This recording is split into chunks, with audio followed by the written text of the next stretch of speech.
Committee will come to order. You got it.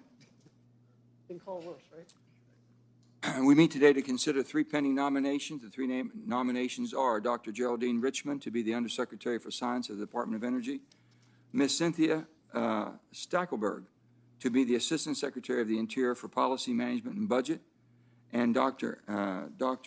Asmeret Berhe, is that correct? Asmeret, thank you, to be the Director of the Office of Science at the Department of Energy. I want to welcome to all three. Thank you very much for being here. And we're going to welcome each of your family members that are with you and thank them for attending, or if they're in virtual, we appreciate that. The Office of Undersecretary for Science, to which Dr. Richmond has been nominated, was established by the Energy Policy Act of 2005 in recognition of the important role that science and scientific research plays within the Department of Energy. The Undersecretary for Science serves as the Secretary's principal advisor on science and technology, monitors the department's wide-ranging researching and development programs, and oversees the management of the national laboratories. By law, the Undersecretary for Science must have an extensive background in science or engineering. Dr. Richmond very clearly meets this test. She holds a doctorate in physical chemistry from Berkeley. She has been a professor at the University of Oregon for the past 26 years. She is the author of more than 200 scientific papers, and she has received dozens of honorary awards, medals, prizes, degrees, and other honors in recognition of her scientific achievements. If confirmed, as I am sure she will be, Dr. Richmond will be the fifth person and the first woman to hold this important office. Our next nominee is Weiner Stachelberg, who has been nominated to be the Assistant Secretary of the Interior for Policy Management and Budget. The office of an Assistant Secretary for Administration was originally established by President Truman and did not require Senate confirmation. Congress created the current statutory Assistant Secretaryship in 1971 in recognition of the importance of the office's function and to increase its stature and effectiveness. In some respects, the Department of the Interior is a collection of separate bureaus. The Assistant Secretary for Policy, Management, and Budget helps cement them together by developing policy, managing operations, and formulating budgets across the breadth of the department. The Assistant Secretary serves as the Secretary's principal policy advisor and the department's chief financial officer. She oversees a diverse collection of offices ranging from the Budget Office to the Wildland Fire Office, and from the Office of Native Hawaiian Relations to the Office of Natural Resources Revenue. It is an important job, and I am pleased to see that Ms. Stackelberg has a graduate degree in public administration and has worked as a budget analyst at the Office of Management and Budget. Our third nominee, Dr. Berhe, has been nominated to be Director of the Office of Science. Although the department is named the Department of Energy, science has always been at the core of the department. But as a seedbed of science, the department has given us the technologies to increase our energy production and use our resources in a cleaner way. It has given us supercomputers and nuclear deterrence without testing. It has even helped develop the internet. The Office of Science lies at the heart of the department's science mission. The office's mission by law is to deliver the scientific discoveries, capabilities, and major scientific tools to transform the understanding of nature and to advance the energy, economic, and national security of the United States. That is no small task. Judging from the list of scientific papers you have written and the list of academic honors and awards that you have received, Dr. Berhe, is clear that you have the scientific credentials this job requires. Again, I want to extend my warm welcome to all three of our distinguished nominees. I want to thank you for being here this morning and for the willingness to undertake these important positions. At this point, I'll recognize my friend, Senator John Barrasso, for his opening statement. Well, thank you very much, Mr. Chairman. I also want to welcome and congratulate the nominees, Dr. Richmond, Dr. Berhe, and Dr. Stackelberg. Welcome to the Senate Energy and Natural Resource Committee. Congratulations on the nominations. If confirmed as Undersecretary for Science and Energy, Dr. Richmond, you would have an important responsibility spanning the Office of Science and the Department Applied Energy offices. You've been a chemistry professor for over 40 years, including the last 35 years at the University of Oregon, served in leadership positions on numerous boards, received many awards and honors, as the chairman just mentioned, all related to the Department of Energy and the scientific community with which it collaborates. You appear to be highly qualified to serve as the Undersecretary of Science and Energy.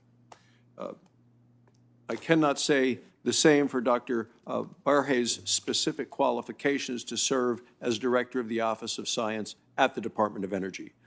Dr. Berhe has been a professor of soil biogeochemistry at the University of California, Merced, for over a decade, has focused her research on soil management and sequestering carbon in soil.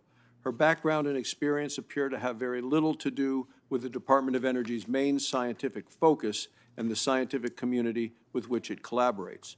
On a May 9th, 2021 op-ed in the Wall Street Journal by a theoretical physicist noted, Ms. Berhe's research program on soil chemistry, exploring the capture of carbon dioxide, is relevant to climate change policy. But her research expertise isn't in any of the Office of Science's major programs, and she has no expertise as a scientific administrator and minimal experience with the Energy Department itself. Past directors, this goes on from the Wall Street Journal, past directors have been established researchers from one of the major fields supported by the department, or they have administered large private laboratories, such as Bell Labs, in line with the demands of the job. It's hard not to wonder whether Ms. Berhe is the right choice for the leadership role at the Department of Energy. Certain public positions Dr. Berhe has taken and endorsed are also concerning. On February 18th of this year, she retweeted the statement, "I'm just going to propose that a nation that can land an SUV-sized rover in an ancient lake on another planet can build an electrical grid that is effing useless because of slavish devotion to the free market." Effing useless because of slavish devotion to the free market. On May 7th of 2015, she wrote in Science that the practice of farming is to blame for climate change. The practice of farming is to blame for climate change. Mr. Chairman, I'm also concerned about Ms. Stackelberg's qualifications to serve in the position to which she has been nominated. The Assistant Secretary for Policy Management and Budget plays a central role in policy development, organizational management, and fiscal stewardship of the Department of Interior. Ms. Stackelberg appears to have little, if any, background or experience in public lands, in natural resources, in energy, or other policy issues managed by the Department of Interior. For the past 25 years, Ms. Stackelberg has worked as a political activist at the Center for American Progress and the Human Rights Campaign. The only issue she appears to focus on in the even remotely within the realm of the Department of Interior is gun control. While I'm a supporter of the Second Amendment and the sportsmen and women that rely upon it, I don't believe that gun control advocacy is a helpful qualification for the job of the Department of Interior. Again, welcome to each of the nominees. I look forward to hearing more about your qualifications, your policy views, and your plans for ensuring the work of the Department of Energy and Interior, how that could benefit all Americans, including those in my home state of Wyoming. Thank you, Mr. Chairman. Thank you, Senator. The rules of the committee, which apply to all nominees, require that they be sworn in connection with their testimony. So if you all will please stand and raise your right hand. Do you solemnly swear that the testimony you're about to give to the Senate Committee on Energy and Natural Resources shall be the truth, the whole truth, and nothing but the truth, so help you God? I do. Thank you. You may be seated. Before we begin our statement, your statements, I'm going to ask 3 questions addressed to each nominee before this committee. Will you be available to appear before the committee and other congressional committees to represent department positions and respond to issues of concern to the Congress? I will. Are you aware of any personal holdings, investments, or interests that could constitute a conflict of interest or create the appearance of such a conflict should you be confirmed and assume the office to which you have been nominated by the President? No. Are you involved or do you have any assets held in a blind trust? No. We're going to start with our first witness, Dr. Richmond, but we have a very dear senator who had conflicts, but he's virtual with us, and he wants the privilege of introducing you. Senator Wyden. Thank you very much, Mr. Chairman, and thank you for your thoughtfulness in giving me this opportunity.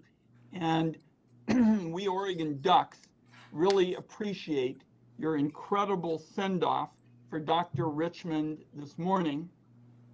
Your words really summed it up, and I'm not going to give a filibuster this morning. I will say, though, you touched on her many scientific honors since she's been teaching if I were to list them all, Mr. Chairman, you would be here until tomorrow morning going through this. She has an extraordinary record, and for my personal involvement, I have known about her expertise for some time, and frankly, we feel it would be impossible to have too many Oregon Ducks serving in key administration roles. I would also like to note as we get started that she has been recognized by President Clinton, President Obama, and President Reagan for her scientific expertise. And it will sure be needed right now, because in her position at DOE, because of her expertise in drought, she can help us develop a scientific response to drought, which is one of the real keys to reducing fire risk. And I will just close by way of saying we're really going to need Dr. Richmond to focus on that. Just last month, my hometown saw record heat temperatures with as high as 116 degrees. Mr. Chairman, you've been very helpful to me as chairman of the Finance Committee, because we got a law passed so that Medicare Advantage plans could provide air conditioning and air filtration systems for seniors with chronic conditions who are just trying to breathe in these conditions. And a very significant portion of the deaths that we had during our record heat dealt with elders who clearly were suffering those kinds of health problems. Finally, I think her expertise in drought and the relationship to fire risk is going to be of huge help to us, because we are still dealing with the bootleg fire at home, and that is going to be an enormous concern of Westerners through the months ahead. Finally, she's got some real expertise in another set of important issues, alternative energy being an area that will go front and center to her work in the days ahead at the national labs. And the West and all of America can't wait to act on climate. We're seeing the effects of inaction now. Dr. Richmond is exactly the right kind of person at the right time for the Office of Science, and we could not admire her more for her scientific achievements, her professional analytic skills, and Mr. Chairman, to have you give us this big send-off for her, along with Presidents Clinton, Obama, and Reagan, and their past statements, I think I'll quit while we're ahead, because this is an exceptional individual. Thank you, Senator. And to all three of our witnesses, before you give your testimonies, if you have a family or friends here that you want to, they're here for support and you want to recognize, please feel free to do so. We're happy to have them. And we're going to start with Dr. Richmond, you first. If you have any of your family here, please feel free. Thank you, Senator Manchin. I do. I have my husband of over 40 years here, Dr. Steve Cavan. Good to have you, sir. Great, great. Well, Chairman Manchin, Ranking Member Barrasso, and the distinguished members of the committee, thank you very much for giving me the opportunity to appear before you today. I am so honored to discuss my nomination to serve as Undersecretary for Science and Energy at the Department of Energy. As a research scientist, I have had a long association with DOE, starting with a summer research internship at Lawrence Berkeley National Laboratory when I was 21. Later, I have received DOE funding for my own research, and I've served in leadership roles on many of the department's basic and applied sciences advisory boards. From my visits over the years to many of the DOE laboratories, I know firsthand that they are indeed the crown jewels of the nation's research and innovation domain. These labs, along with thousands of initiatives funded by competitive DOE grants, are achieving groundbreaking discoveries and breakthroughs that long have made the United States the envy of the world in science and engineering. Now myself, growing up in Kansas on a farm, I could never have envisioned the career opportunities I've experienced over the years through science. In fact, as a little girl, I could dream no bigger than just going to college, which was my parents' aspiration for me because the Depression had deprived them of that dream. My gift for math opened up possibilities in science, and beginning with my undergraduate studies at Kansas State University in chemistry and graduate work at Berkeley, my world and my worldview have been expanding ever since. In my laboratory at the University of Oregon, my students and I use lasers to study issues relevant to energy production, environmental remediation, atmospheric chemistry, including carbon capture. Our work has resulted in many publications and many great students, and as noted, I've been honored by many awards. But science has also given me countless opportunities to serve on national advisory boards, as presidents of scientific societies, as U.S. State Department Science Envoy, and as founding member of a grassroots organization that's helped over 25,000 women and minority scientists and engineers around the globe. These experiences provided me with a deep understanding of the scientific enterprise of this country, and even more, its power to solve our problems and improve our lives. I come before you today as the scientific challenges for our nation and our world have never been greater. I believe the magnitude of the solutions outweighs even the Manhattan Project, as climate change poses an existential threat to the entire planet. I've been to all 50 states. I've worked in countries on every continent, including over a dozen in Africa. I have seen the human cost of climate change, the growing shortage of clean water resources, job displacement, and inequities in access to energy. But I also have experienced the boundless energy and creativity of our human resources, and I deeply understand our capabilities, and I know solutions are within reach. If I'm confirmed to lead DOE's science and innovation ecosystem, I plan to set several priorities that will muster our resources and place the United States at the forefront of these solutions. First, I want to ensure you that we will continue our preeminent role in every step of the process of innovation, from making fundamental discoveries to developing new energy technologies to ramping up to scale mass production and deployment. This is not like a relay race, where the baton is passed from one stage easily to the next. As challenges arise from our journey, we need the discovery science to be ready to intercede in the technological development and deployment. DOE's national laboratories, user facilities, frontier energy research centers, ARPA-E, and others are uniquely situated around the country for such long-haul mediating efforts. Second, I want to strengthen partnerships with other federal agencies, as well as private technology and energy enterprises in the country and around the world. With the urgency of the task before us, we must resist the impulse to compete against one another and develop collaborations that will move us faster and farther together. I have been honored to serve as chair of the DOE's Basic Energy Science and Advisory Committee and as an appointee by both President Obama and President Trump to the National Science Board, and have worked with leaders in the laboratories and offices of the Department of Defense and Commerce. I look forward to using these leadership experiences to strengthen the connections among our vast national community of innovators. And finally, if confirmed, I also will foster a dynamic science and technology workforce that reflects the diversity of our population and geography, both urban and rural. I have a deep understanding and a passion for what is needed to identify, train, and support the best and the brightest among us. And I look forward to ensuring that the DOE laboratories and the programs of the department funds become a model for diversity. We are stronger and smarter and simply better when we all seize possibilities together.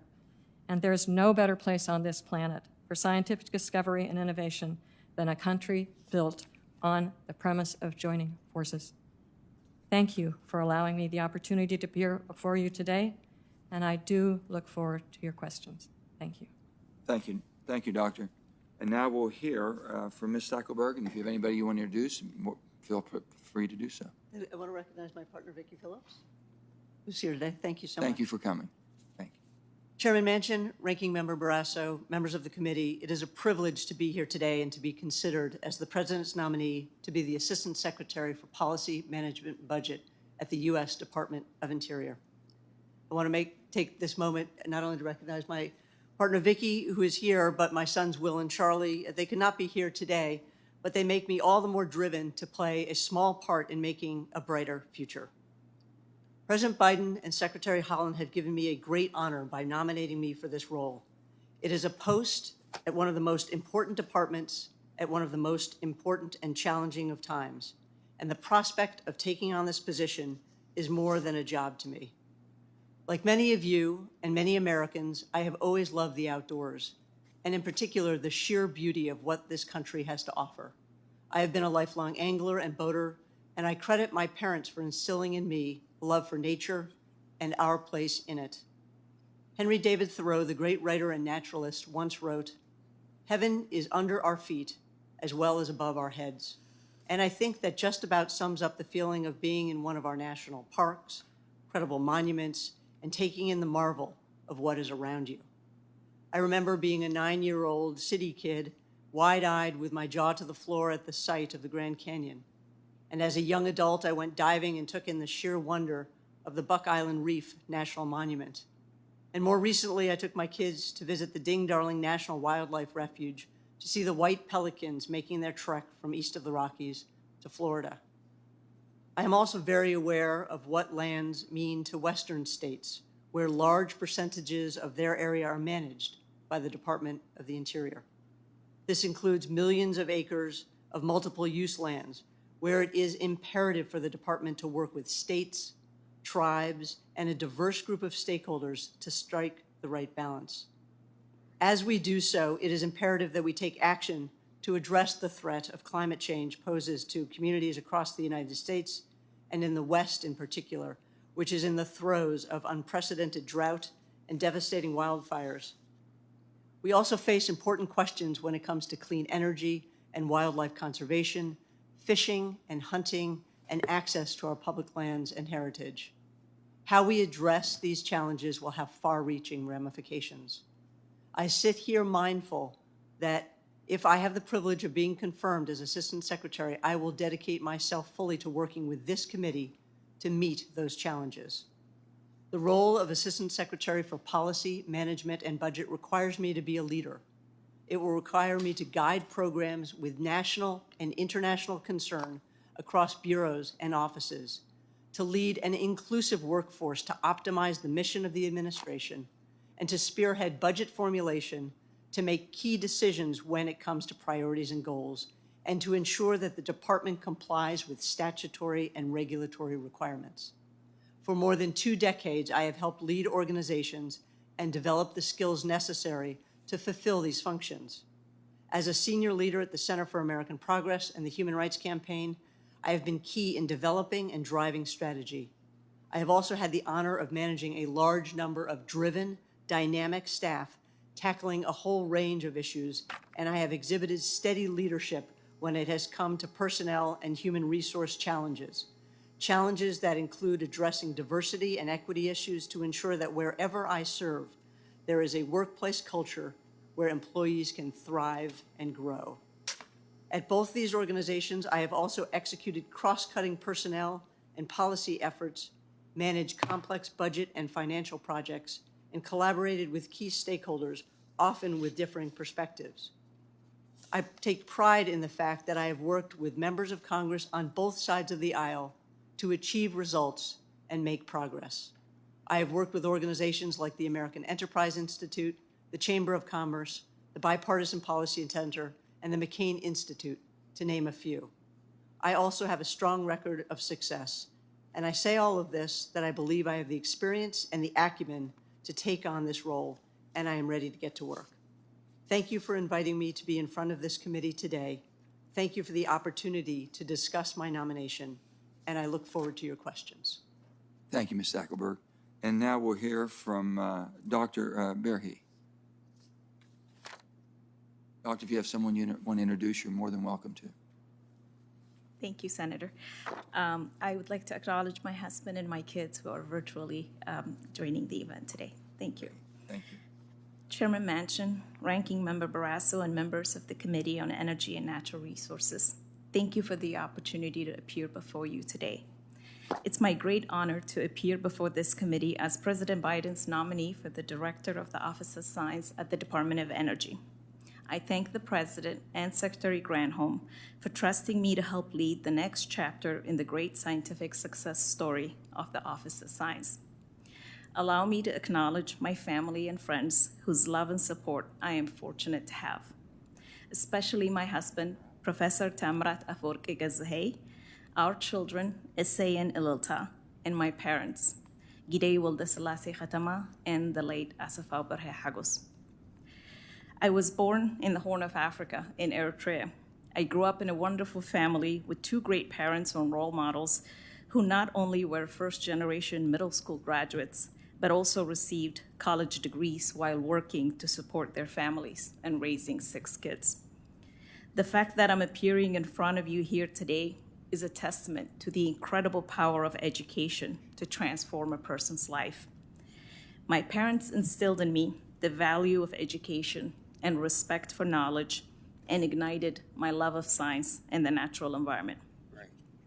I am now fortunate to be a professor at the University of California, Merced, an institution with genuine commitment and demonstrated success in serving communities that had historically been underserved. I'm an earth scientist and educator. I'm passionate about soil, the thin veil of loose material covering the land surface, but has an outsized role in regulating life as we know it. Soil is the most complex biomaterial that we know of. It regulates the Earth's climate. It's home to the most abundant and diverse forms of life on the Earth system and is foundational to human and national security. Because of the complexity of soil, scientific investigations that seek to unravel the physical, chemical, and biological processes that take place in the soil system and the energy systems that support said processes require advanced experimental, observational, and computational tools and interdisciplinary perspectives. This is why earth scientists, including me, have had a career-long ties to the Department of Energy, the national labs, and the advanced facilities that the Office of Science manages. As a soil and global change scientist who has studied and worked in public institutions of higher learning, I have always taken my responsibility to serve the public very seriously. I believe publicly funded science and technology are critical for inspiring the next generation of scholars, and scholars have a responsibility to equitably serve the diverse communities of taxpayers that make our scientific careers and love of scientific research possible, and work to cultivate society's trust in science. I approach my nomination to serve as the director of the Office of Science with the expertise of an Earth system scientist that works across and synthesizes knowledge from multiple scientific areas and teams. The integrative systems perspective that I would bring, if confirmed, is uniquely suited for this role, especially for the current time when we need to urgently address multiple issues that are critical for not just pushing the frontiers of science, but also to address the ongoing climate emergency, the need for workforce development, and to promote better understanding and trust in the scientific process. It is evident that no one person can be an expert in the entirety of the wide-ranging portfolio of scientific endeavors that the Office of Science supports. My experience with scientific investigations across multiple disciplines covering spatial scales ranging from the molecular to the globe and processes that occur from seconds to geologic timescales is an asset as we seek to address fundamental processes that hold the key for environmental, energy, and national security challenges of our time. It has never been more critical that we employ a systems approach to support scientific endeavors that push the frontiers of knowledge. The nation's response to the COVID-19 pandemic has clearly demonstrated what is possible when we continue to fund basic science and then allow scientists from across multiple fields to work in the most advanced scientific facilities, including facilities managed by the Office of Science, to enable timely discoveries. If I am confirmed, my vision for the Office of Science is to ensure that I support and enable the office's mission to deliver scientific discoveries to transform our understanding of nature and advance the energy, economic, and national security of the United States. I am committed to fostering a supportive scientific enterprise for staff and researchers from across all fields to ensure that U.S. science and technology remains preeminent, well-supported, at the cutting edge, and continues to inspire and inform decisions in society. If I am confirmed, I commit to you that I will provide strong leadership for the Office of Science's mission. Thank you again for the opportunity to appear before you. I'm happy to answer any questions you might have. Thank you all for your statements. I appreciate it very much. We're going to start with our questions now. If you can, in your answers, try to be as direct and brief as you can. We're able to hear more and learn more about you and have more dialogue. So thank you so much. I'll start the questioning. And Dr. Richmond, the Department of Energy's Organization Act vests the department's function in the secretary and gives her broad authority to delegate those functions and organize the department as she thinks best. Secretary Nominees gave the Undersecretary of Science responsibility not only for science but for most energy programs, including fossil energy, nuclear energy, energy efficiency, and renewable energy and electricity. That was undone in the last administration and then reinstated in February before Secretary Granholm was confirmed. So my question would be, have you discussed your portfolio with Secretary Granholm? Will you oversee the Department's energy programs as well as its science programs? Thank you, Senator Manchin. It is indeed a big task to take on, and I'm ready for it. I indeed have discussed this with the Secretary. I understand what the role is. I've had many briefings and am learning a lot, but also realize that my expertise that I have to address some of the most important issues that are on the table, I'm ready to take on. I must say the nice thing about this particular position is the integration of the science and applied research. I look forward to that. So I would say follow up on that. Do you agree that your principal task, if confirmed, will be to foster scientific discovery and technology innovation? And how do you plan to go about that? Yes, absolutely.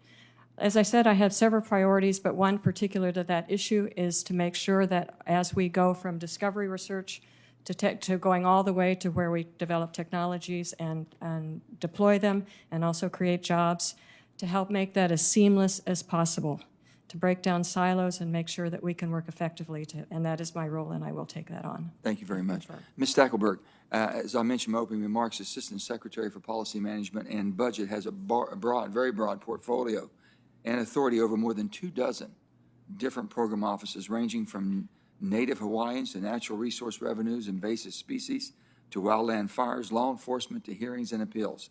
So no one can give equal attention to the day-to-day operations of all these offices. And so the Assistant Secretary is aided by 5 deputies and, of course, individual offices directors, enabling the Assistant Secretary to focus on the issues that need your attention most. So where do you see yourself, if confirmed, focusing most of your attention, and where do you think most of the attention needs to be focused? Chairman Manchin, thank you so much for that question. You are exactly right that the breadth of the Assistant Secretary's portfolio is wide, and I'm looking forward to getting to the department, if I'm confirmed, to tackle these challenges. I see a couple of areas of focus to start out. I think one of the first is really ensuring that the department is fully staffed. Really focusing on ensuring that the Department of Interior has the appropriate staff to address the challenges that you mentioned. A second priority area is the wildland fire program. I mean, we see drought and severe fire, especially in the West. That seems to be an area of what I'd like to spend increased attention on. And then finally, priorities that have to do with management and budget, something I've been doing my entire career, working to address and develop and promulgate budgets, and I look forward to, if confirmed, working on those issues. Thank you. Dr. Berhe, we passed the Energy Act at the end of last year. It authorized over $35 billion to invest in innovative energy solutions like CCUS, advanced nuclear, renewables, and energy storage, just to name a few. This was the first significant update to our energy policy in 13 years, and it was incredibly bipartisan, with close to 70 senators co-sponsoring or sponsoring pieces of legislation. In addition, earlier this year, the Senate passed the Endless Frontier Act, which will make additional funds available to the Office of Science. So how will you, if confirmed, ensure the additional sums made available to the Office of Science to fund the basic research are wisely spent and provide the greatest possible return in terms of scientific discoveries and technological innovation?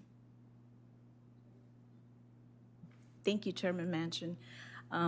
Let me start by thanking the committee and the senators that work on both of those acts. Very important indeed.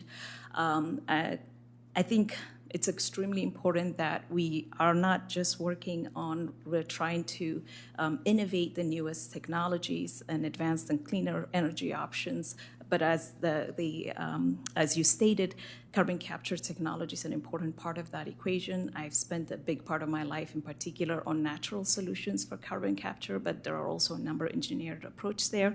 I'm committed to making sure that all those resources are spent wisely, to make sure that they're helping us push again the frontiers of the science in this area, but at the same time, see also a very smooth transition to having these technologies be applied and help address the energy and climate-related challenge, and all of that's super helpful. And I look forward to the opportunity to talk to you, and thank you.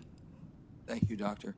And now Senator Barrasso for your question. Well, thank you very much, Mr. Chairman. The three of you, I'm sorry I have to ask the question of all these nominees, but prior to this hearing, each of you has sworn under oath that your answers to the committee's written questionnaires are current, accurate, and complete. So would each of you just please verbally affirm that your answers to the questionnaire are current, accurate, and complete? Yes. Yes. Have any of you ever threatened the physical safety of federal officials verbally or in writing? No.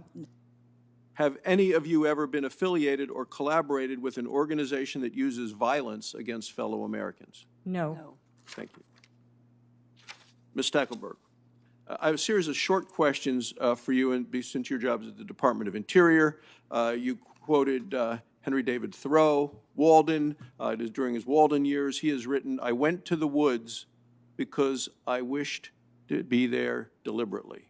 So can tree spiking kill or maim loggers, mill workers, and firefighters? You know, Senator, thank you for your question. I'm here to discuss my nomination and not anything about that, so I don't So understand can the tree context. spiking kill or maim loggers, mill workers, or firefighters? It's a simple yes or no question. As a general matter, yes. Okay, and it's a crime on federal lands? Thank you. Individuals who are aware of spiked trees, they should inform and cooperate with law enforcement? Senator, I certainly will cooperate with law enforcement, have done So so. somebody that was aware of that should as well. If you're asking me the question about me and how I would handle that, I will cooperate with law enforcement as I have done my entire life. Should individuals who disagree with federal policies threaten the physical safety of federal officials? Senator, if you're asking me the question whether I have ever done that, I have never threatened federal officials or anyone else.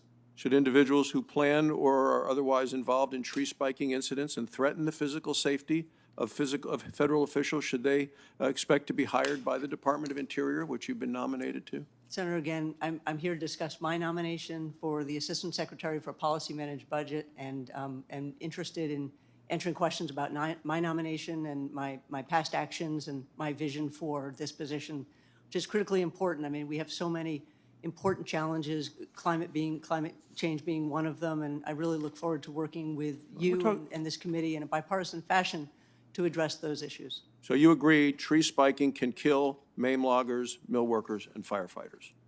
Senator, again, I really wish to address questions that have to do with my portfolio and the challenging job that I've been nominated for. And if I'm confirmed, I'd be happy to work with you and others on the committee to address those issues. Dr. Berhe, you've clearly are a very respected scientist. But your expertise is in soil science, not physics or energy generation. This has led to some criticism of your selection to head this specific office at the Department of Energy. The majority of the Office of Sciences research is in areas of physics, high-performance computing. Do you have any experience managing programs in these areas?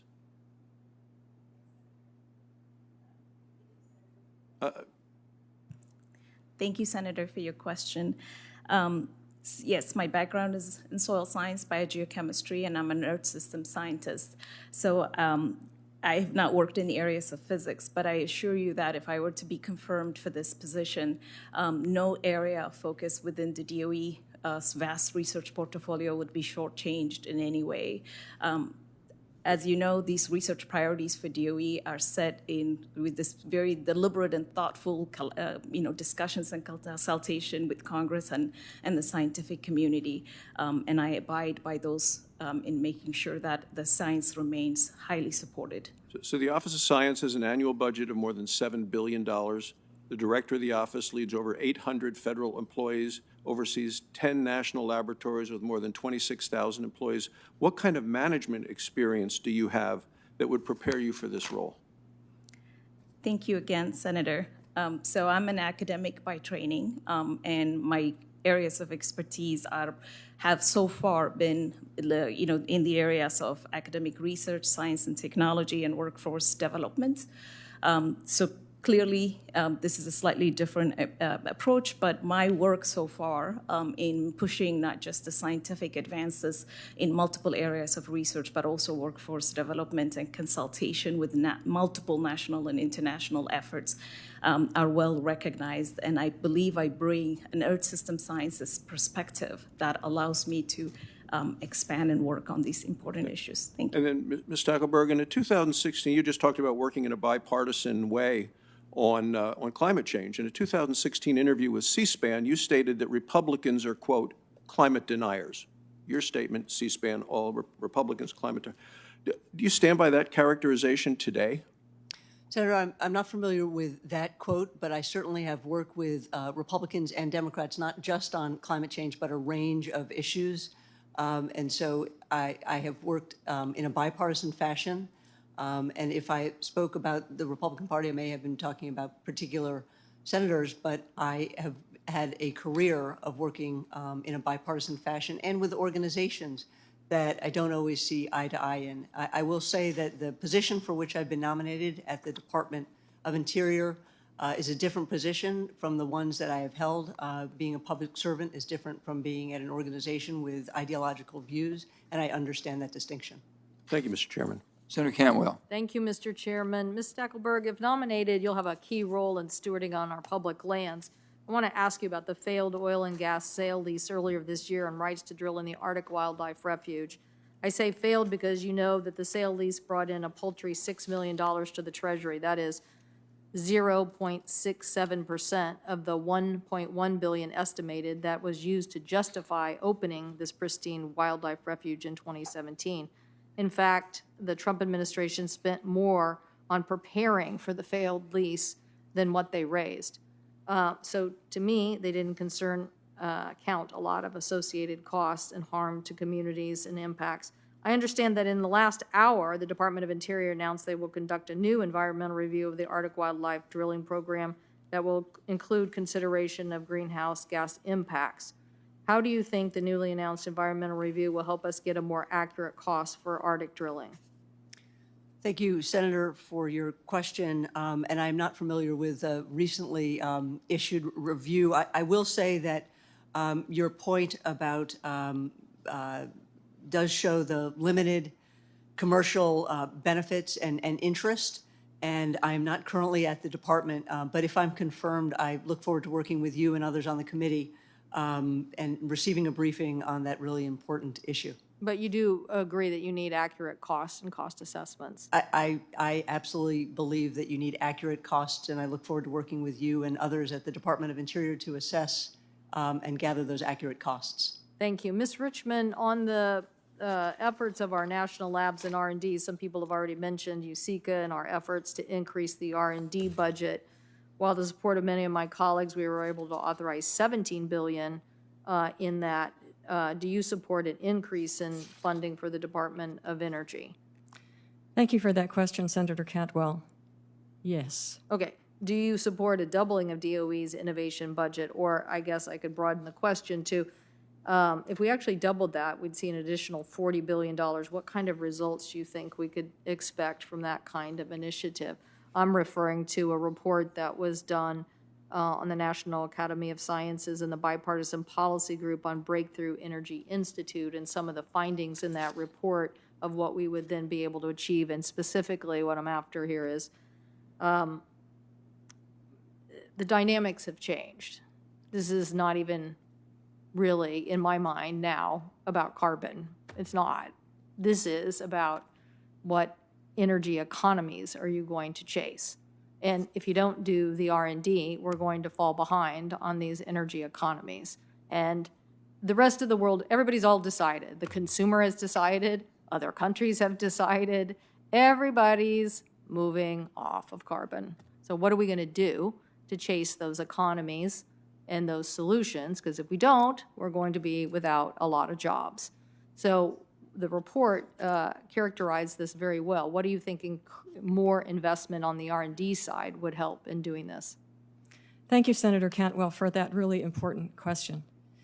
We are the envy of the world when it comes to fundamental science and discovery science. And we have the potential of falling behind if we don't continue to invest and increase our investments in the basic sciences. That's where we will continue to win if we continue to provide support for them at our DOE laboratories in particular and our facilities. Our facilities have just been critical for many of the advances that we have had in the past and that we need to go forward. And so but we need funding for those facilities in addition to our laboratories and our research scientists around. Now, how could we make that change to where we really are going to have an impact? I think we need, by funding these activities, things like ARPA-E, our energy research centers, that are really working very hard to go from discovery to the technology and then further to deployment to create the jobs.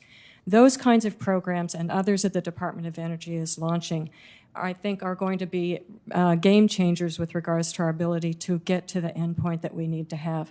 We cannot lose this race. We cannot lose this race. So the funding is critical to make sure that we can provide the technologies that are the technologies of the future to keep jobs going as we make the changes in advances in our energy technologies. Thank you. Ms. Berhe, I'll ask you a question for the record, but it's a similar question where the economics just lose if we don't get it right, and that is that coastal region, 17% of U.S. land, but they're more than half of the population and wealth of our natural resource economies.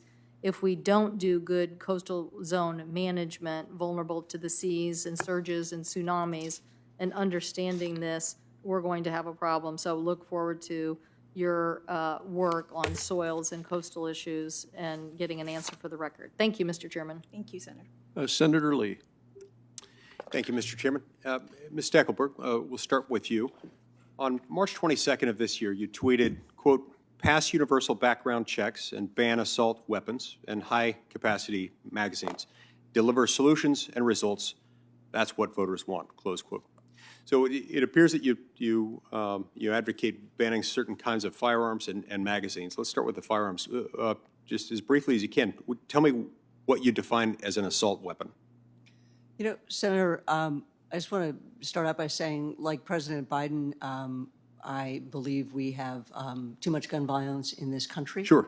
I get that. I'm just wondering what you define as an assault weapon, because you want to ban them. You want to know what you mean by that. And so in my position at the Center for American Progress, I held certain positions. I have been nominated to be the Assistant Secretary for Policy Management and Budget, and will follow the President's policies. I just also want to say that I am a supporter of the Second Amendment to the Constitution and believe that hunting, recreational shooting on public lands should be followed.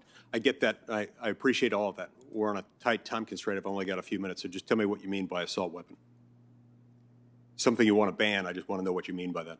You know, what I said as a Center for American Progress employee was to reduce gun violence, getting assault weapons, AR-15s, out of the hands of people who shouldn't have them. And I believe that gun violence is a problem in this country, along with President Biden.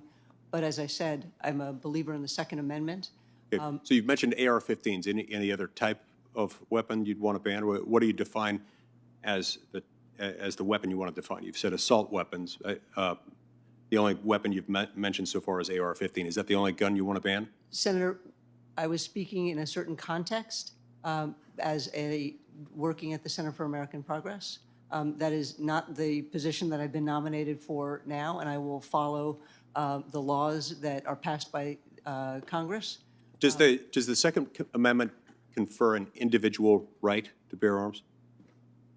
Yes. Do you support the Department of the Interior's current positions and policies allowing concealed carry and allowing hunting on federal public lands, subject, of course, to compliance with state law? I will support all the laws of this land, including those that you just mentioned, yes. Now, the Wild Horse and Burro program has been struggling for years to bring herds to appropriate management levels.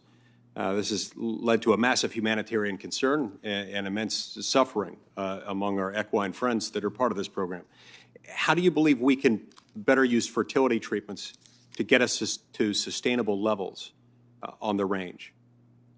Wild horses and burros populations, as you know, can double in size. It's a difficult issue because it puts stresses on landscapes and other species, and I am committed to humane treatment. I understand that the administration has proposed an increase in the budget to address this issue. And if I am confirmed, Senator, I look forward to working with you and others on this committee to address this issue. Thank you. I appreciate that.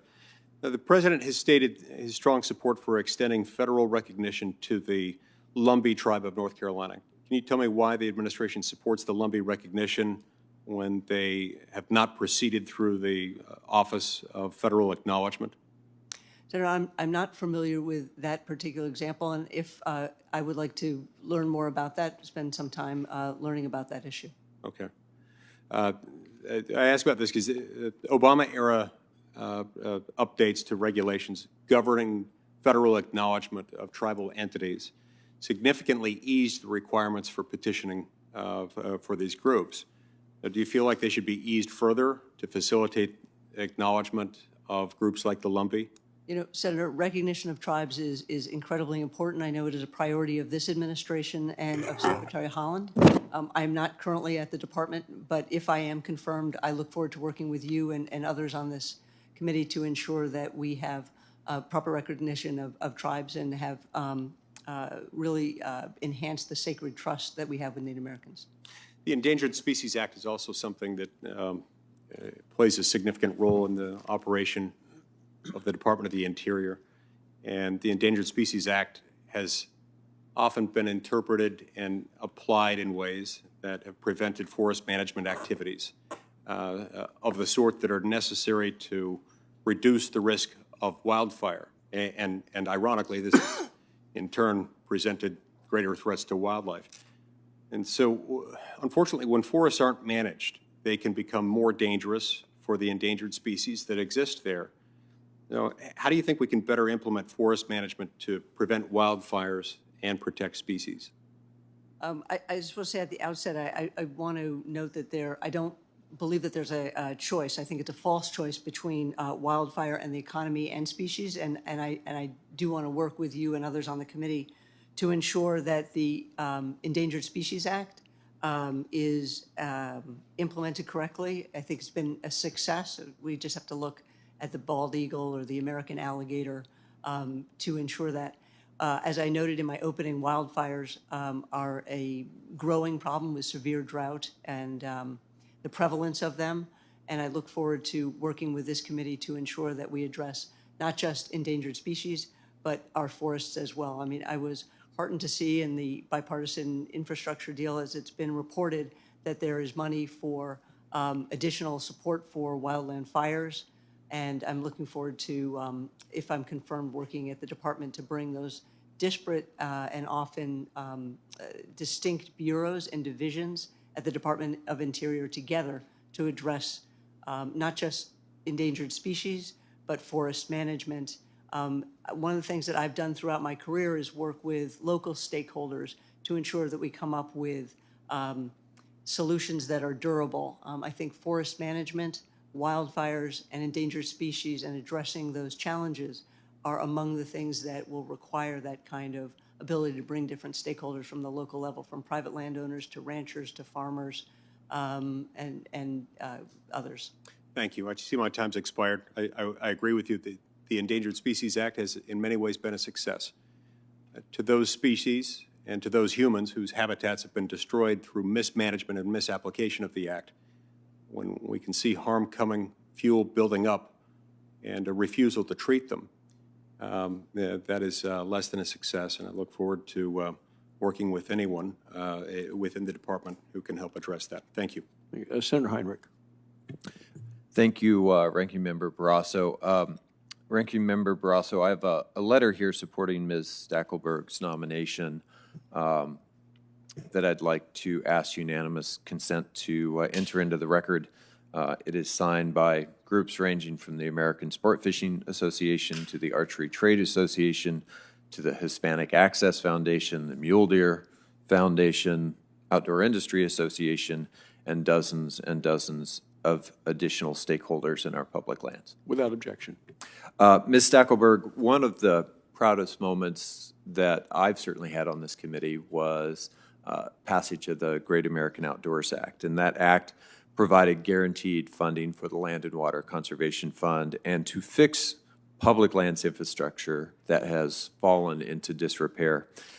If confirmed, are you committed to fully utilizing those funds in each and every Department of Interior budget request? Senator, thank you for the question. And yes, I am committed to doing so. I think that the bipartisan passage of the Great American Outdoors Act was a crowning achievement last year. It is certainly one of the priorities of the Secretary, effective implementation of the piece of the law. The goal is to meet the intent of Congress, and reduced maintenance is a terribly important component of congressional intent. And if I am confirmed, I look forward to working with you and others on this committee, ensuring that maintenance projects are taken care of, that backlog is reduced, and that the bureaus and divisions charged with deferred maintenance have the appropriate resources in order to do their jobs. I appreciate that very much, and I would just point out it's also an incredible opportunity for the administration to use something we did last year to build back better. It's an enormous economic opportunity, the investments in that infrastructure. Dr. Richmond, in 2018, you oversaw the advisory body that put together that year's edition of Science and Engineering Indicators. That's a biennial congressionally mandated report that provides authoritative statistics on the status of science in the United States. According to an American Institute of Physics article published at the time, you expressed concern about U.S. R&D policy, saying that inadequate funding levels for R&D, quote, will continue to erode ability to be competitive to the level that you see other countries rising, such as China. Talk to me about where you see American R&D today, what has changed and what has not, and where your concerns are. Thank you, Senator, for that question. This is important and this is timely. The way I've seen us since 2018, the numbers that came out in 2018 with regards to basically China starting to eclipse our capabilities was frightening, is frightening. It has, and especially when we think of ourselves as being a leader in the science and engineering enterprise, looking at the funding that China is pumping into their technology and research is incredible. But, you know, money is not the only thing. It's talent, and it's our facilities and our laboratories. And I worried then, and I still worry today, that do we have the funding that we need to keep our laboratories, keep our research groups going, we really need to make this competitive edge. Where we are ahead currently today, and hopefully for the future too, really is in the basic fundamental science. We are the leader, especially in the physical sciences, in materials, in a number of different areas that I could name. We cannot lose that. Now, we can spend our time looking over our shoulder, worrying about China. Instead, we need to look forward like in a race and say, let's be as innovative as we possibly can, get our scientists on board to be able to make the kind of changes that we need in order to stay ahead and be innovators. And I believe if we can do that, we will continue to be the leader in the world. But there are threats. There certainly are threats that are worrisome. I think you articulated that very well. Dr. Berhe, congratulations on your nomination. You're a soil scientist well known for your climate-related research on soil carbon sequestration, which is becoming more and more recognized and relevant by the moment. I think that's a great background to run the Office of Science. Since the 50s, actually, the Office of Science has made major contributions to our understanding of environmental and earth system science research. And for example, it was behind the earliest research on atmospheric and ocean circulation that eventually became the climate and earth system models that we utilize and depend on so much today. As you know, the President's budget requested a 10% increase for biological and environmental research at the Office of Science. Can you talk to us a little bit about what some of the vital but underfunded initiatives are that you might champion if confirmed for this position? Thank you, Senator. Yes, as you stated, soil carbon sequestration is an important area and an area that's a strongly has been a strong focus of BER and Office of Science activities in general. I think there's a number of activities that could benefit with an increase in budget for the BER program in particular, having to do with climate change responses, in particular thinking about reducing greenhouse gas emissions, for example, through a number of approaches, but as are also genome-enabled research in biology, synthetic biology of multiple different areas that have, has only risen in prominence over the last, several decades, and become even more important, the facilities that enable that kind of research too, as we've seen with COVID and the national research efforts that coordinated to understand the dynamics of that, how the viruses were changing and how to even tackle that important issue. So as there's vast areas of research that have already been set as priority areas for BER that would benefit, and a number that could be added to that list with an increase in budget. And I appreciate your effort and others in helping see an increase in budget for those really important programs. Thank you, Senator. Thank you, Doctor. And now we have Senator Langford. Thank you, Mr. Chairman. Thank you, all of you, for going through the process and to be able to go through these questions and issues. Stackelberg, let me ask you a question. What are your thoughts about Congress having the authority to determine the scope and authority of federal agencies? Does Congress have the authority to determine the scope and the task on federal agencies? If I understand your question, Senator, I think that Congress, working with other entities, has the ability to pass laws. And if that's what you're asking me. Sure, yeah, just trying to figure out, I guess just more of a constitutional question of who sets the parameters for agencies. Can agencies decide what they want to do, or are those parameters set by Congress? Senator, I've been nominated for the position of Assistant Secretary for Policy Management. But dealing with Budget, policy, and, yeah. And we'll absolutely be dealing with policy. Looking forward to working with you and others on this committee. I think that's outside the scope of what I will be doing on a day-to-day basis. I know the one thing that I will do is I will follow the regulations and the rules and the laws and work to implement the policies of the Secretary and the President. That's great. I asked, in 2016, you wrote at one point, in the face of persistent inaction in Congress to close the gaps in the nation's gun laws that leave many communities vulnerable to near-daily gun violence, today's common-sense actions demonstrate this administration's continued commitment to taking a comprehensive approach to addressing this public health crisis. Okay, no issue there. Then the next statement is, Center for American Progress is eager to continue working with leaders across the country to follow the President's example and explore opportunities to take action now without waiting for a recalcitrant legislature. That's one. In 2013, you wrote, there are more than a dozen appropriation riders passed each year, typically without any discussion or debate, which significantly limit the federal government's ability to regulate the firearms industry. Congress has interfered with the Bureau of Alcohol, Tobacco, and Firearms and Explosives' ability to fulfill its mission by enacting riders to the appropriation bills that dilute its power over licensed gun dealers. So the reason I ask is it's a philosophical question, but it is a practical effect to try to figure out just your perspective on whether Congress has the authority, for instance, to give instructions through legislation, that's appropriation riders, is legislation, to give instructions to the Bureau of Alcohol, Tobacco, and Firearms Explosives to be able to deal with what they can do and cannot do, or to be able to deal with firearms, or if agencies or entities, or your office in the future in dealing with firearms policy on Department of Interior lands, for instance, what that's going to look like. How wide is that latitude, or is that set by Congress?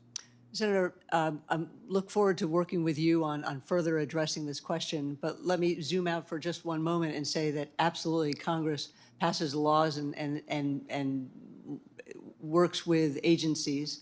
As you know, the executive branch has the ability to pass regulations, and so there is, one of the things that I'm looking forward to if I'm confirmed is working with Congress to achieve policies that address climate change, affect the conservation of our public lands. And that's the job that I'm before you now seeking to talk about. And so if you're asking me whether agencies have latitude to issue regulations and Congress has latitude to pass laws and write appropriations riders, absolutely both of them are true. Yeah, to me, it's more of a philosophical conversation, try to figure out what kind of relationship we would have, because constitutionally, Congress obviously writes the laws. Regulations are created that have to be consistent with those laws. A regulator can't just create regulations outside of the scope of what law is already there. And so what I'm trying to figure out is when you write things like a recalcitrant, Congress is not doing it, and so the administration is going to do it, or that appropriation riders are limiting the actions of an agency and what they want to do. I'm trying to figure out a philosophical basis on this. I do want to drill down on one other issue as well. You mentioned about the success of the Endangered Species Act. There are some species that have recovered on that, but if I remember correctly, it's about 2% of the species that have actually graduated out of being listed in the Endangered Species Act. It's been a challenge for us in Oklahoma, for instance. We're dealing with the lesser prairie chicken in the western side of our state. We've done a lot of voluntary cooperation. Our farmers and ranchers and commercial entities have done a lot of work. And when the agency steps in and says, thanks for all your work on this, but now we're going to take it from here, it diminishes some of that. So we do have some work to be able to do to actually have the Endangered Species Act actually be successful, because I don't see a 2% graduation rate as successful. So there's some things that we still need to be able to do to try to recover these species and graduate them off.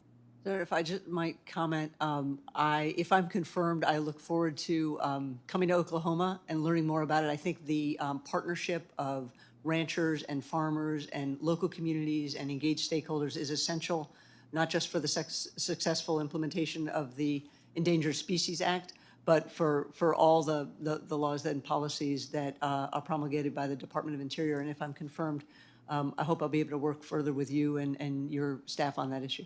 Great, thank you. Thank you, Mr. Chairman. Thank you, Senator Langford. Do we have Senator Hickenlooper? Great. Thank you, Mr. Chair.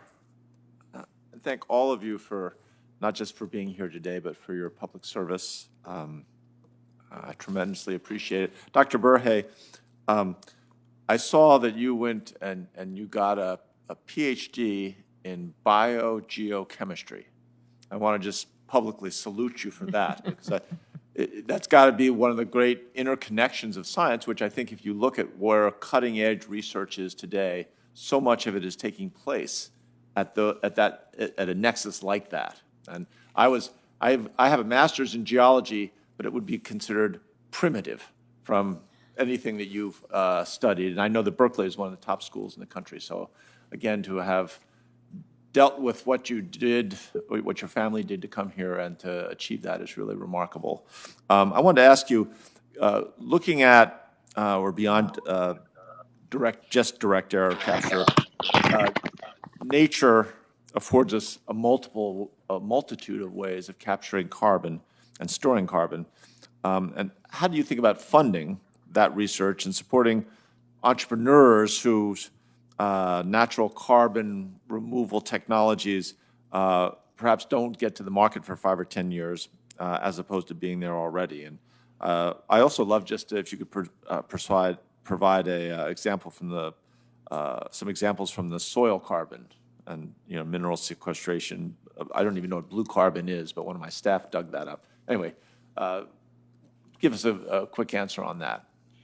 Thank you, Senator, and I appreciate your comments. And, biogeochemistry is, as you said, a very interdisciplinary area. But as again, you correctly said, we have to think in those interdisciplinary perspectives if we are going to kind of keep pushing the frontiers of the science. And I'm a huge fan of geology, obviously, so thank you.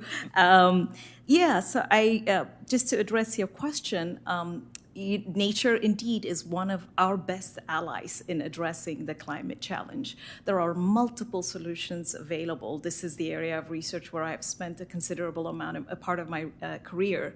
There are multiple areas where we are able to actually take out carbon dioxide from the atmosphere, for example, and store it in more slower cycling pools in soil. And doing so in soil and other natural environments, in blue carbon even becomes an important issue, as in carbon in oceans and ocean in the ocean system, in marine systems and aquatic systems in general.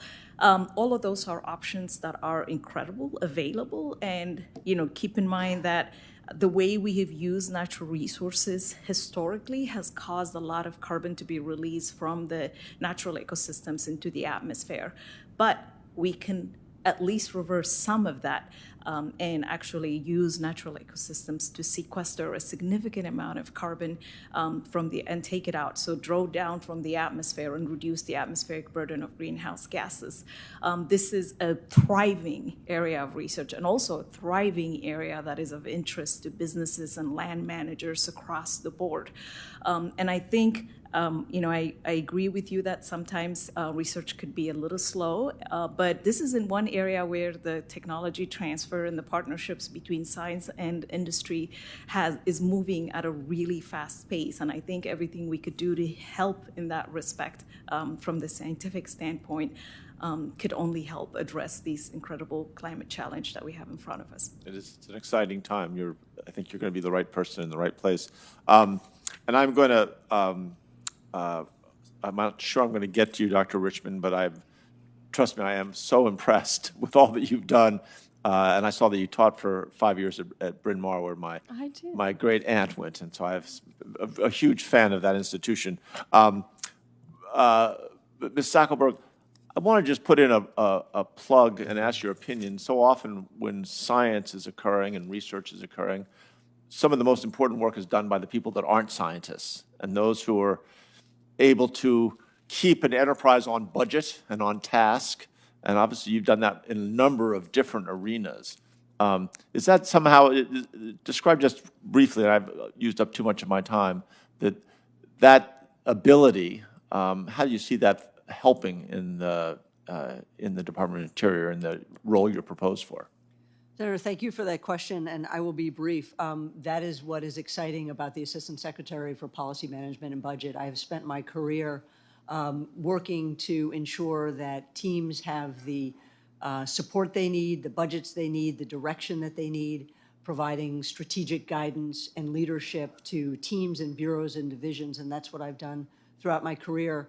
If I'm confirmed, I look forward to doing it not just with scientists, not just with climate experts, not just with firefighters, not just with those who work on water and mines and Native Americans, but with all of the department assets to ensure that we conserve our public lands, that we ensure that we have an outdoor economy that is creating jobs and working for all of us. It's the kind of work that I like to do, bringing disparate people together, working across the aisle. And if I'm confirmed, I look forward to working with you and others on this committee to ensure that the department is moving in the right direction.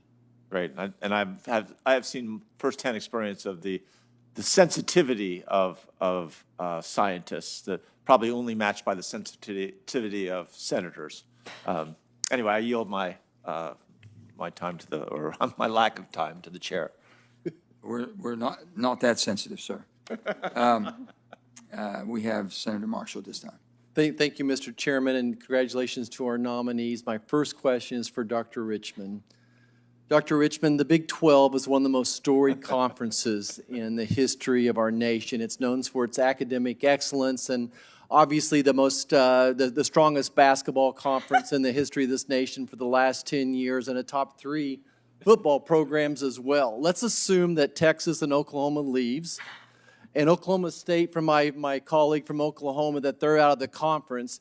If Kansas State was playing West Virginia, A, who would you root for? And B, can you think of a funner place to be than a Kansas State, West Virginia football game? I'd probably be watching the Ducks. How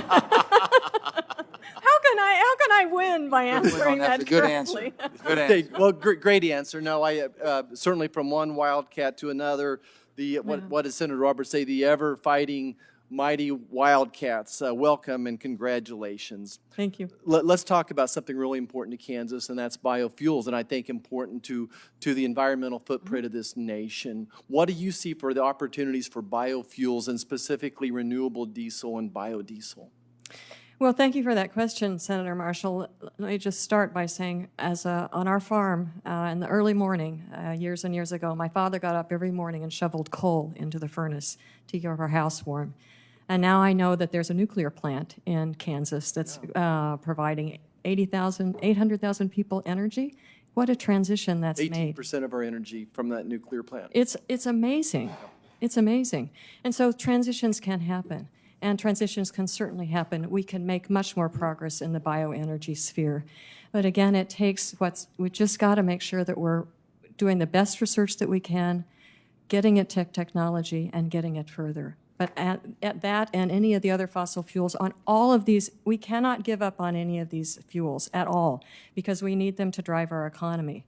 That said, we also need to make sure that we reduce our greenhouse gases and make sure that everything is the emissions can be not be detrimental to the climate as they are right now. And so all of these energy sources, it's important for us to go forward. And nuclear, of course, in the respect of emissions is a good resource. But we have to work hard on the carbon capture and other ways in order to reduce the greenhouse emissions. So I'm excited to hear you talk about taking traditional energy and making it cleaner. That's a great start. What would the impact of year-round E15 have in this country as well as the rest of the world? Do you mean in terms of if we make advances in these areas, how would it If we were using E15 year-round, what impact would it have on tailpipe emissions? Could you explain to me what E15 is? I'm sorry. It's an ethanol blend of of 15%. Of course, with ethanol. Well, I think it's important for us to show that this is a very powerful way to generate energy for cars. Sorry, I didn't know that it called that. But on the other hand, it does give a message to the world and helps us with regards to being able to export and do issues in this area. So it's important. It's important. We just have to work some details out. Okay, thank you. Dr. Berhe, let's talk about soil carbon sequestration just for a second. Certainly, I'm excited about those opportunities. You know, the same farmers that took 10 bushel of wheat land and turned it into 70 bushel an acre land could develop something at Kansas State University to be used in the ocean. We're taking plankton and teaching it how to absorb more carbon, which is simply photosynthesis, where we would farm the carbon in the ocean, the plankton in the ocean as well.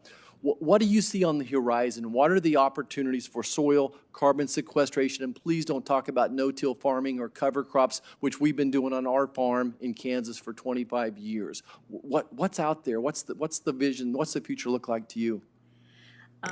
Thank you, Senator, for that important question. Yes, this is an area that I'm very, very passionate about. And in addition to the really great options that are on the table, some of which you mentioned, I think we have an incredible amount of opportunity in front of us when it comes to working with land managers to improve soil health, which is beneficial for improving their productivity, but at the same time builds up carbon in soil and takes it out of the atmosphere and builds up in soil. Some of the most promising technologies out there and approaches include, for example, bioenergy crops that sometimes tend to be perennial and also have deep rooting systems that are critical for carbon sequestration. But we also have to bring into the mix to a even more extent how we can use carbon that is currently in waste streams and bring it back into the soil, which also comes with additional nutrients. And I'm talking about animal manure, animal waste in general, as well as even sometimes human municipal waste in the form of biosolids that is now being tried across the board as an option for improving soil health, soil carbon sequestration, and thereby improving productivity of agricultural and working lands in general. I think there are a number of these options, in particular ones that have to do with options that allow us to use waste and reroute waste and use it as a resource, options that allow us to store carbon in deep soils in particular, with deeper rooted, in particular perennials, all of these and many, many more. This is a very exciting area for this field, as you can imagine.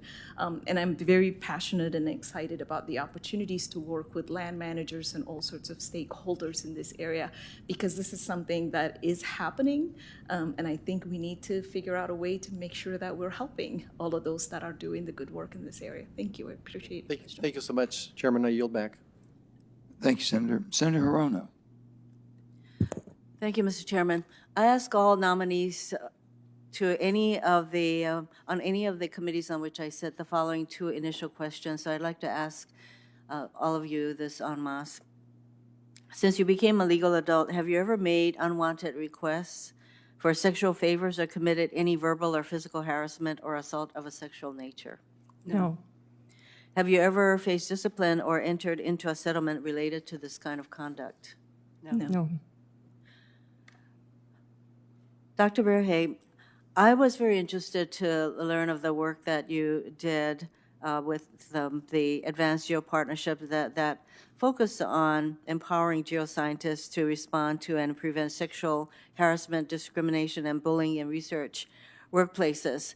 This is an area of concern to me because as we talk about our country's ability to compete, especially in the STEM areas where women and minorities drop out of these fields in droves, your work in preventing sexual harassment and these kinds of workplace issues is really interesting to me. So, Dr. Berhe, what have you learned working on the partnership, and how would you apply that learning in leading the Office of Science?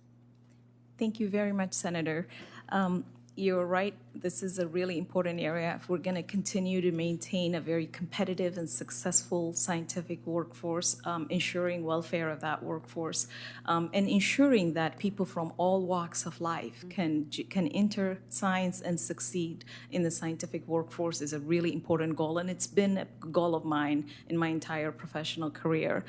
In particular, what we've done in the Advanced Geo Partnership, which is, as you know, an NSF-funded effort, is to make sure that we're empowering scientists to address these issues and prevent them from happening in the first place. Create workplace cultures that actually limit the occurrence of these incidents.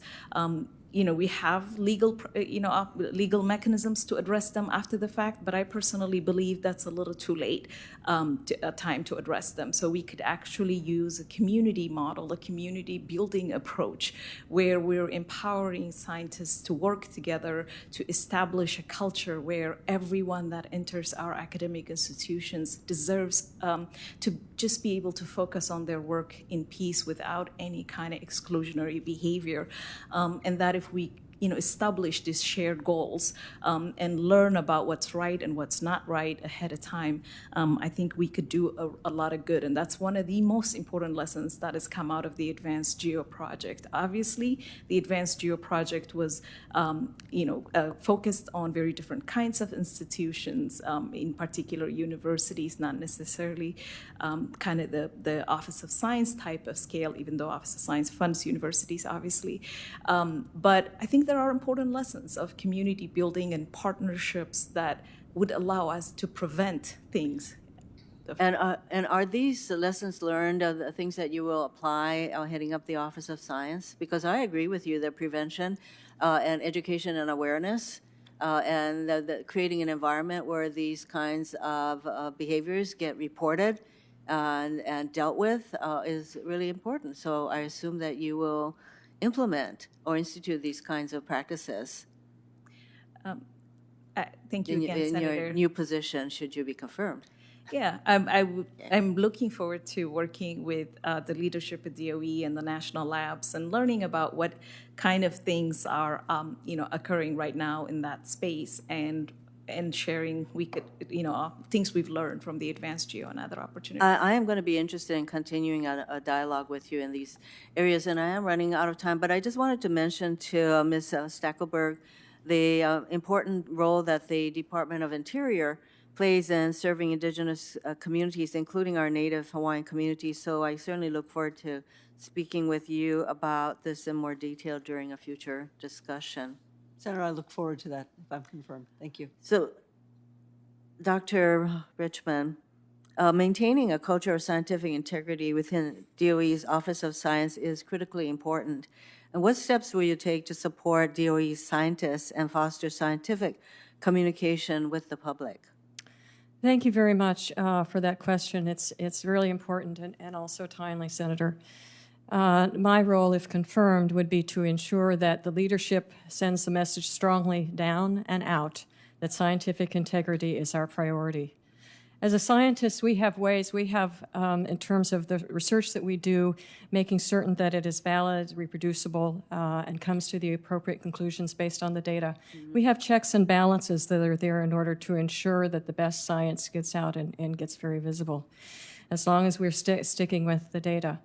But it goes beyond that in regards to being able to have the public trust us with regards to whether they believe what we are saying is important and the priorities that we are setting. And therefore, it's important that we use data that has the integrity, that allows us to make the important points, to move the needle on some of the important issues that we have in technology and also energy workforce development.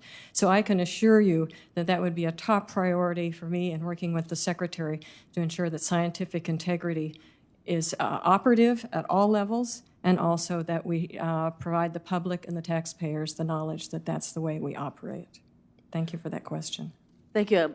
Mr. Chairman, if you don't mind, I'm glad that you mentioned the need to restore the public's trust in science and facts as a way to make decisions, because there are major concerns that I have as to that, whether or not we do have a public that relies on facts and science for decision-making.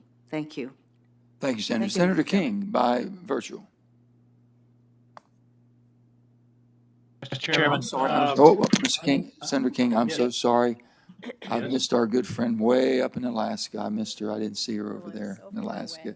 Senator Murkowski, I'm so sorry. I'm delighted to defer to the senator from Alaska. And then Thanks. Senator King, you'll be next. Thank you, Mr. Chairman. I'm sorry. No, I appreciate that. Quickly, and thank you for your willingness to come before the committee today and answer some questions. First, this is a question, I think, to both Dr. Richmond and to you, Dr. Berhe. I've been paying very close attention to the Arctic Energy Office. This is going to be playing an ever-increasing role in our nation's national security policy as the Arctic becomes certainly a focal point when we look to geopolitics, but also certainly in the climate space and initiatives as well. So, Dr. Richmond, Dr. Berhe, I would ask for a commitment from both of you today that if you're confirmed, you will collaborate closely with the Arctic Energy Office, promote Arctic-related science issues in your positions, and ensure that the AEO retains its independence and its cross-cutting nature. So I'd like to know that you're going to be supporting that moving forward. Yes, Senator Murkowski, this is an incredibly important issue, not just for Alaskans, for the country, that we stay involved in many of the things having to do with microgrids and so forth that you have in Alaska can be really cross-cutting and also very forward-looking as we go forward, in addition to all the other EERE activities we have in Alaska. You have a spectacular state, but you also have a spectacular opportunity to really lead the country in many of these areas, so yes. Thank you for acknowledging that we do have a role that goes far beyond the boundaries of the state of Alaska. It's very global, so we appreciate that. And my friend Senator King, who deferred to me, knows that well as the co-chair of the Arctic Conference. Dr. Berhe, your views, please. Yes, Senator, you have my commitment. The Arctic is an important area for many reasons, including the beauty and the majestic environments. And you have my commitment that these are very, very important areas that I would look forward to talking to you and your staff and working with all the stakeholders on these important issues. Good. I appreciate that. In addition to great beauty, we have really, really smart and innovative Yep. people. So tap into those. Yes. A question for you, Ms. Stackelberg. The Office of Assistant Secretary for Policy Management and Budget obviously plays a key role in the management of our nation's resources, including the collecting, the accounting, and the distribution of revenues from energy and mineral leases, whether it's on our federal lands or on our tribal lands. So many of our rural communities rely on these disbursements from the department for everything from schools to community services. Many of these revenues go to pay for many of the conservation programs that have very broad bipartisan support here. I know that you have not been at the department. You probably have some limited insight in the current administration's oil and gas lease pause, but you are here as the nominee for the chief financial officer for the department. And so in that prospective role, do you think that it is prudent to put a pause on one of the main drivers of revenue for the department while the administration is proposing a massive spending increase for the department? Senator, thank you for your question, and it's good to see you again. I'm not confirmed yet, as you know. We've had conversations before about the incredible opportunity that the Assistant Secretary for Policy Management and Budget has in working with the career staff, incredible staff in Alaska. And if I'm confirmed, I look forward to doing that. I am nominated by the President and follow the policies of the President, Secretary Holland, and those are their policies and plan to follow those.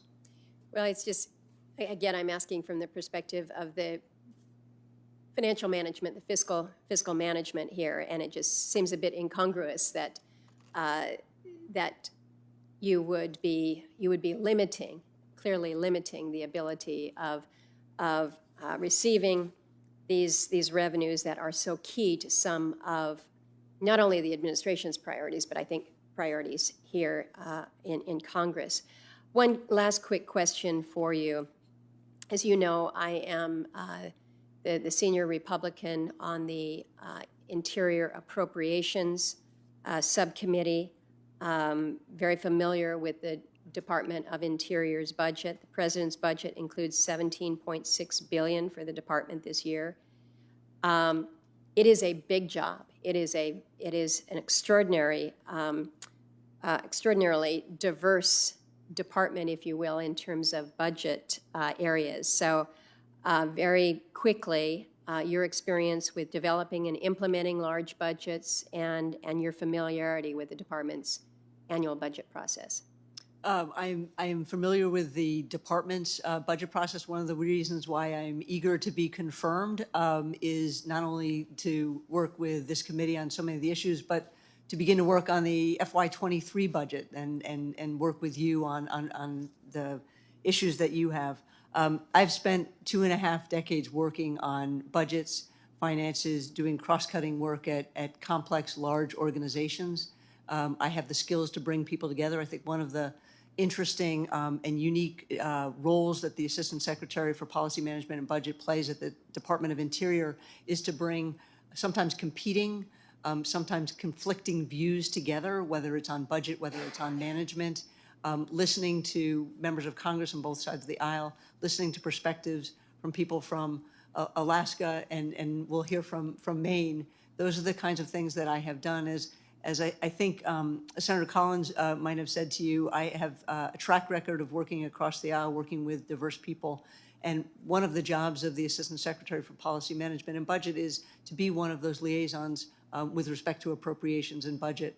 I believe I have the skills, the temperament, and I'm eager, if confirmed, to work with you and others on this committee to ensure that the Department of Interior's budget, the programs that it runs, conservation, climate, Western water, fireland management are all taken care of, and that the departments and bureaus and divisions have the appropriate resources they need to do their jobs.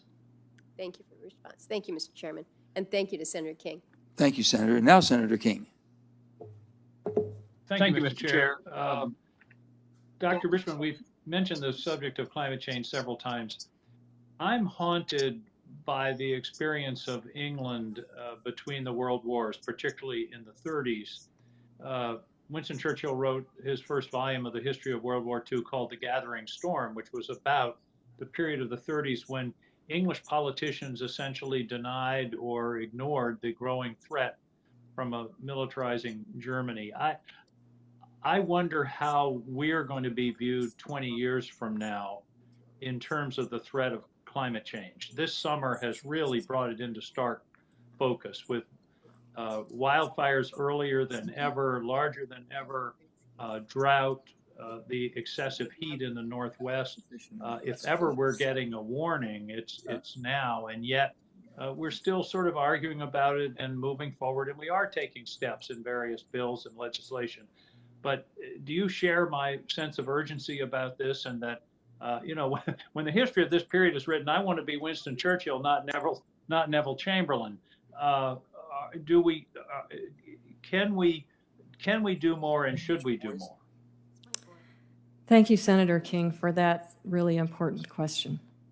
You mentioned that, will we look back after 30 years and wonder if we made the wrong decision? I'd say that's closer to 20, maybe 15. This is urgent. We have to take action now. And the Department of Energy has to be the leader in taking those initiatives that will make us not regret that we did nothing for the now and the next even 5 or 6 years, whatever it is. And I assure you that that will be, if confirmed, a top priority of mine to basically save the planet, to do the technologies that we need to save the planet for ourselves, but also our children. Thank you. Well, a young Harvard senior in 1940 wrote his thesis called "While England Slept." That was, of course, John F. Kennedy. And I don't want somebody writing a book, while America slept or while the world slept. We went into this really extraordinary crisis, the likes of which I don't think we've seen. So I look forward to working with you on that. I want to ask you a somewhat difficult question, but it gets at some of the questions we've had today. There have been questions raised about Dr. Berhe's experience and administrative experience. You're going to be the Undersecretary for Science. She's going to be the Director of the Office of Science. Do you have confidence in her ability to manage that office and to lead that office in terms of the important scientific research that we must do? Yes, I am fully confident that she will be capable of fulfilling the duties of that position, and I look forward to working with her to see if any way I can continue to support the efforts that she will be leading. I'm delighted to hear that. And to go back to the question of climate change, there were sort of Chicken Littles or Paul Revere's, whatever you want to call them, in the past, Malthus being one, but technology saved us from Malthus's predictions. And that's why I think the work that this office, that you will be doing, is so essential. Science must lead us out of this crisis. Yes, I agree, and let me reemphasize the point that I made earlier, that our Department of Energy national laboratories are really the ones that can make the big difference that we need to make. We just need to make certain that they have the appropriate resources to be able to move forward, because again, they can take things from the beginning of the journey, the fundamental science, all the way to the end in which it's deployed. And that is going to be so critical that we do that quickly without breaking down the stovepipes in order to get an answer to some of these issues that we so critically need to find answers to. And everything from soil's ability to sequester carbon to carbon removal from the atmosphere to energy storage. I mean, all of those are scientific questions. Ms. Stackelberg, let me ask a completely different question. Senator Heinrich mentioned the Great American Outdoors Act, and I think one of the most important principles is that execution is as important as vision. We supplied the vision, and now you have to supply the execution and the implementation. I hope that you will commit to absolute transparency and clarity about the administration of the Great American Outdoors Act, the Restore Our Parks Act, where the money is going, how it's decided where it's going, what the formulas are. I think that would be very important in giving us the confidence in the administration of this important program. Senator, as I said earlier, I think the Great American Outdoors Act certainly is one of the Secretary's highest priorities. It was a crowning achievement last year in a significant bipartisan way. You absolutely have my 100% commitment on that front. In addition to committing to you to be transparent on this issue, that's the way I will work if I'm confirmed as Assistant Secretary for Planning, Management, and Budget at the Department of Interior. I think it's also important, especially with the Great American Outdoors Act and the Land and Water Conservation Fund and spending the taxpayers' money wisely, that we encourage local, community-driven conservation projects. And I'm looking forward, if I'm confirmed, to working with you and this committee to ensure that we spend those dollars wisely, that we create outdoor recreation opportunities and provide much-needed open spaces for families, and boost local economies. So thank you for your question. Thank you. And thanks to all three of our nominees this morning for your testimony. Thank you, Mr. Chairman. Thank you, Senator. And Senator Cortez Masto. Thank you, Mr. Chairman. Welcome. Congratulations to all three of you. It's been an incredible morning just listening to your responses to the questions posed. Dr. Richmond, let me ask you, based on your career and experiences with DOE, I'm curious to hear more about your thoughts on the current status of the U.S. workforce when it comes to RD&D for new technologies. Is there more that the United States government needs to be doing to enhance STEM education in order to attract more scientists and researchers into this field, knowing that the 21st century is going to take us in this innovation economy? I'm curious your thoughts on that. Thank you, Senator, for that question, because it's one that I'm as passionate about the workforce as I am about innovation.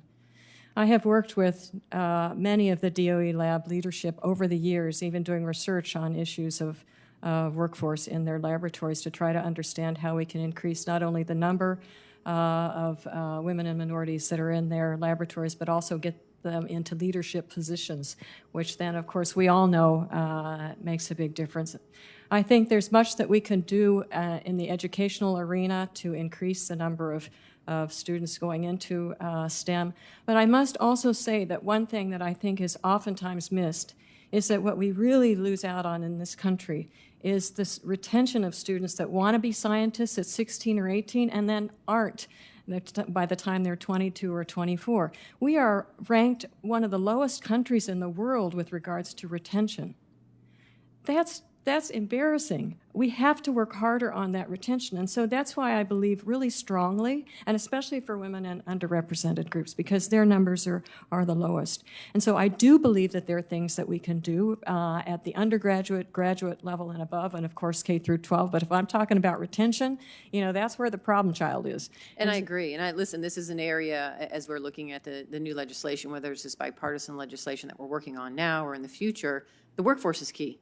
And bringing this workforce along with us, but giving them the opportunities and retaining them in this kind of space for innovation and science is so important. So, if you have ideas, I'm looking forward to working with you around the retention issue. This is an important part of the legislation that I'm working on, bringing that workforce along, but really focusing on how we incentivize, how do we engage, whether it is learning for the first time around STEM or retraining or taking the skills that you already have and transitioning them. I mean, there's a lot of work in this space that we need to do. So whatever ideas you have on it, I'm open to listening to you. Well, So I look would be forward to that. thrilled to no end to work with you on this. I think in the sphere of community colleges, but in addition, thinking of graduate school, we are paying our graduate students, who are the seed corn of our future, at levels that you have to ask the graduate students why they would even go to graduate school being paid the level that they're being paid for 5 or 6 years in their 20s or 7 years in their 20s. We have to seriously, as a nation, look, and across the agencies, look how we can make sure that we are attracting the best and brightest, and that they can afford to do the training to make them leaderships, to take on leadership roles. So I would be thrilled to work with you on any aspect of that. Thank you. I appreciate that. I know my time is running short. Dr. Berhe, let me ask you about this. This is another area that I don't think we're as focused on as we should be as we look at the global competition over new technologies. It's the standards setting process. Standard specifications define performance requirements for materials, for products and services related technologies around the world. And I've watched as China has already established goals to set global standards for emerging technologies like 5G, internet, the Internet of Things, artificial intelligence, and other technologies that impact the energy sector. I'm curious if you have thoughts on this. Can you discuss the importance of U.S. involvement in the standards setting process? We cannot forget that. I would love to hear your thoughts. Thank you, Senator. I agree this is a really important area. Some of the efforts on setting standards is beyond the purview of the Office of Science, obviously. But if you think about contributions that the office and the research that enables can, the best way we can make sure that the standards that we think are important are set is to out-innovate and out-compete everybody in having the best science and technology products out there and the most efficient systems. And I think we could do that, and we must do that. We have to keep doing so if we're going to ensure U.S. competitiveness in a variety of areas that are related to the topics you discussed. I would love opportunity. I know we don't have time right now, but I would love the opportunity to talk to you and work with you on these. Thank you. I appreciate that. I have one more question with Chairman's indulgence, if that's all right. Ms. Stackelberg, is it? Let me ask you this, because this is another area that I have focused on, and we've talked about oil and gas leasing in this Energy Committee ad nauseum. Let me just say that. But in recent years, the BLM has spent an inordinate amount of time and resources offering vast acreages for oil and gas development on lands where the oil and gas industry doesn't really have a development interest, and on lands that have little to no potential for development. What does that mean? That makes these lands available for leasing, only fuels, it really only fuels a speculative industry and wastes the BLM resources while locking up the land from being managed for other purposes, like a wildlife habitat preservation, outdoor recreation, grazing. That happens in my state as well. So I introduced the End Speculative Oil and Gas Leasing Act, and what it does is it prohibits BLM from offering leases on lands determined to have low or no drilling potential, requiring BLM to evaluate eligible lands for the development potential instead. And so my question to you is I'd hope that you would have an open mind around this and be willing to work with me, or at least take a look at the legislation and give me your input or the department's input around this legislation. Senator, I am familiar with your legislation. I think it's very interesting, and I definitely, if I'm confirmed, look forward to working with you and others on this committee on reforming the leasing program. It's a priority of the Secretary. If I'm confirmed, it would be a priority of mine as well. Thank you, and thank you, all three. Thank you, Senator. Senator Hoeven. Thank you, Mr. Chairman. For both Dr. Richmond and Dr. Berhe, Dr. Faith Birrell, who's head of the International Energy Agency, has said that carbon capture and storage is the most, quote, the most important technology that exists today. And I would ask, do you agree with his assessment that it is the most important or one of the most important energy technologies today? Yes, Senator, thank you for that question. I agree that it's incredibly important. Absolutely. Dr. Berhe? Yes, Senator, I also agree it's an extremely important area and important technology that's out there. And do you agree that global demand for fossil fuels, including coal, will continue to be significant, particularly among developing economies in the years to come? Same question for each of you. I'm sorry, I didn't hear the first of your question. Do you agree that global demand for fossil fuels, including coal, will continue to be significant, particularly among developing economies in the years to come? Yes, I do. Yes, I do. Yes. And so then do you think it's very important that we lead the way forward and really crack the code on adding carbon capture and storage so that we can address carbon in those industries and really lead the way forward and get it done not only from a technological standpoint, but from a commercially viable standpoint. Same question for both of you. Absolutely, Senator, absolutely. Yes, And then, so if confirmed, will you work with myself, our chairman, and others to crack the code on CCUS specifically, including for coal-fired electric, as well as renewables and others? Yes. If confirmed, I absolutely would be looking forward to working with the committee and others on this important issue. Same Dr. Berhe? answer. If confirmed, I would be very honored to work with you all on this. It's a very important area. Thank you. For Ms. Stackelberg, two questions. One is on the moratorium on energy development on federal lands.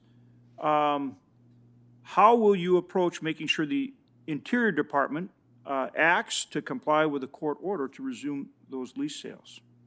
Senator, thank you for your question. I will comply with all court orders, with all congressional mandates, as I have in all my previous jobs, and waiting for the court's decision, and we'll work with the Secretary and others at the Department of Interior on implementation.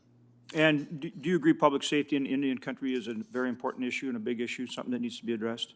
I absolutely do. Not only public safety in Indian country, but education and access to public lands, yes. One of we're short of BIA, Bureau of Indian Affairs, law enforcement officers throughout reservations across the Midwest. We've established a training academy, essentially at Spirit Lake in North Dakota. Will you work with me to make sure that we continue to develop that academy to train BIA law enforcement officers for the whole upper Midwest region?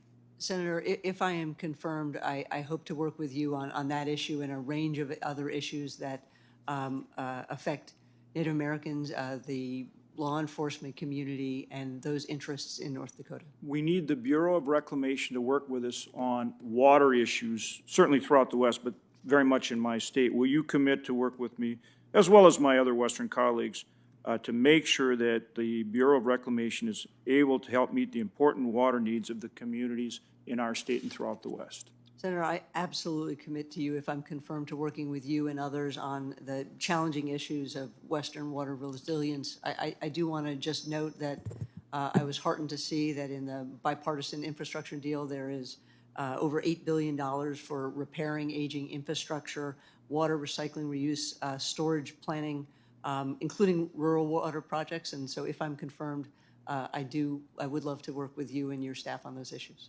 Thank you. Thanks to all three of you. And Mr. Chairman, I yield back the rest of my time. Oh, thank you, Senator. You're so kind. And we're going to have to go vote now, but I want to thank all three of you. You did an excellent job. We appreciate you being here.